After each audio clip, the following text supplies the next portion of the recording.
नरक क्या है? तो ये नरक है, जैसे नरक को आप जेल समझो। क्या है? जेल। नरक क्या है? जेल।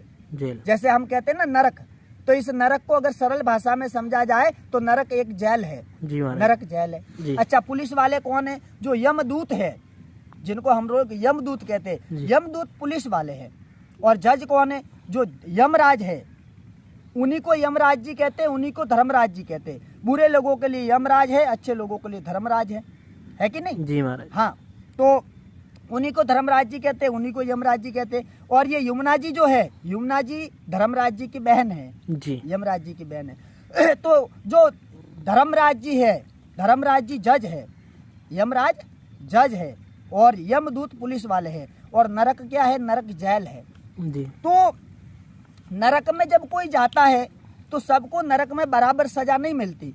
किसी को कम सजा मिलती है, किसी को ज्यादा सजा मिलती है। जैसे कि यहाँ पर जेल में जाने वाले को सबको बराबर दंड नहीं मिलेगा जी। अगर किसी ने एक थप्पड़ मारा है किसी को तो उसके हिसाब से, किसी ने किसी का मर्डर ही कर दिया तो उसके हिसाब से। वैसे ही नरक में भी जो जाता है उसको अपने हिसाब से दंड मिलता है। अब अगर कोई मन में ये सोचे कि भाई शरीर तो इधर ही रह जाता है, वो तो जीव आत्मा को लेके जाएगा जो छोटी सी है, तो जब वो जीव आत्मा को ले जाएगा, शरीर तो इधर रह जाएगा, फिर दंड कैसे मिलता है? सत्य महाराज। तो आपको बताते हैं कि जैसे कि यहाँ पर जेल है, किसी आदमी को अगर पकड़ के जेल में लेके जाए तो उसको ये वर्दी उतरवा दी जाती है और जेल के अंदर दूसरी नई वर्दी पहनाई जाएगी। अच्छा। जेल की वर्दी अलग होती है जी। तो आपकी ये वर्दी उतरवाएंगे, दूसरी वर्दी पहनाएंगे, जेल की वर्दी। अच्छा। वैसे ही जब कोई नरक में जाता है तो एक नरक का शरीर अलग होता है। अच्छा महाराज। ये शरीर अलग है और नरक का शरीर अलग होता है।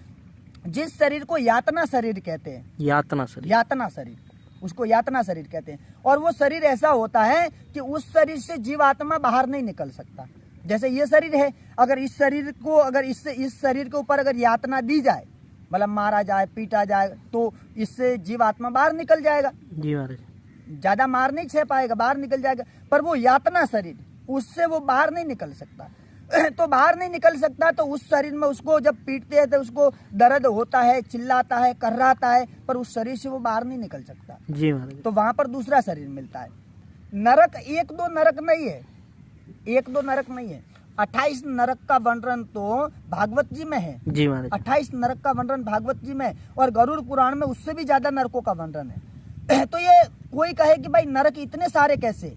तो नरक इतने सारे ऐसे है कि जैसे यहाँ पर होता है ना कि भाई अमुक आदमी के ऊपर इतना नंबर धारा लगी, अमुक के ऊपर इतना नंबर धारा लगी, तो वहाँ भी भगवान के वहाँ भी एक धाराएं है। अच्छा महाराज। अब जिसके ऊपर जैसी धारा लगी उसको वैसे ही नरक में भेजा जाएगा। जी महाराज। जिसके ऊपर जैसी धारा उसको वैसे ही नरक में भेजा जाएगा। तो जितनी धारा है उतना ही नरक, समझ गए? जी। जैसा जिसका अपराध वैसे ही उसको नरक। यहाँ पे भी तो ऐसा होता है कि नहीं? जी भाई इसका अपराध छोटा है तो इसको वृंदावन की जेल में रखा जाएगा। इसका अपराध बड़ा अपराध है, ये बड़ा अपराधी है, इसको सीधा दिल्ली भेजो। जी महाराज। इसको छोटी जेल में रखने के लायक नहीं, दिल्ली भेजो, दिल्ली से तिहाड़। हाँ। तो जिसका जैसा अपराध यहाँ पर भी ऐसा है, छोटा अपराध तो छोटी जेल, बड़ा अपराध बड़ी जेल। तो वैसे ही नरक में भी एक दो नरक नहीं है, बहुत सारे नरक है। जिसका जैसा अपराध उसको वैसे ही नरक में भेजा जाता है। अच्छा।